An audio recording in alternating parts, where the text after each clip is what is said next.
Today's thrilling episode is brought to you in part by Shorty's Milk Brine. It could be worse.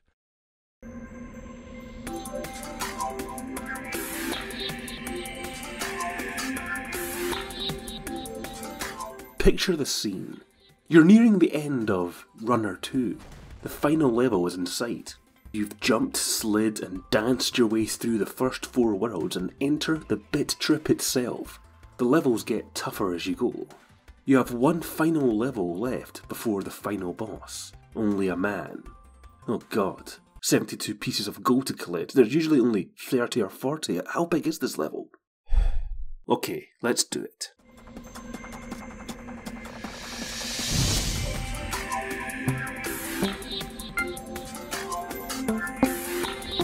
Nothing new is introduced for this level, as it's the penultimate showing of all the skills that you've learned so far. So you run, loop-de-loop, jump, fail, try again, jump, slide, fail, so on and so forth. As tough as things get, you've gotten this far, there's no way you're stopping now. You finally reached that checkpoint. Then another one. Oh god, this level is long. You've come to recognise these red cross things as sort of mini markers. There are 4 in each level. You collect the 3rd one, so okay, at least we're getting somewhere, though the obstacles keep getting tougher and tougher. Then you reach the final checkpoint. Okay, here we go, brace yourself.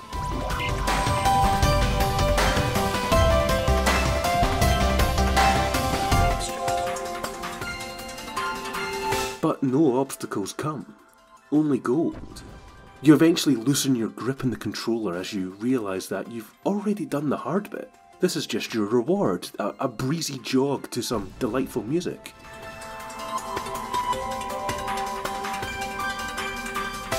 In his book Level Up, A Guide to Great Video Game Design, Scott Rogers mentions that, in his opinion, the final boss of a game should be the easiest one, arguing that, "I want the player to end the game on a high note and feel like a triumphant hero. He's already done the hard part, playing through the entire game." Now, while I don't particularly feel like every game should suddenly do away with difficult final bosses and follow suit, but this example was strangely exhilarating and really got me thinking. So many games simply end upon defeating the final challenge, showing a cinematic, then bang, credits.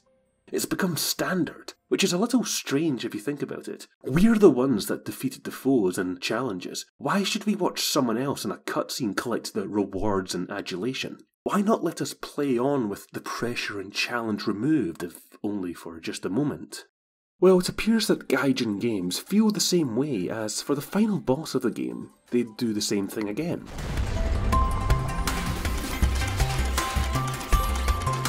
You go through 3 checkpoints that really test your skill. I won't go into too much detail again, as I'm sure you get the point. After clearing the final checkpoint and, once again, preparing for the worst, you find that you only have to deal with the easiest obstacle in the whole game. I don't feel like I've been cheated of a great challenge as I just finished one. Instead, I feel like the biggest badass in the whole world. Maybe more games could do with this sort of victory lap ending. After all, if they were able to make it through all the challenges that you could throw at them, I'd say that they've earned it.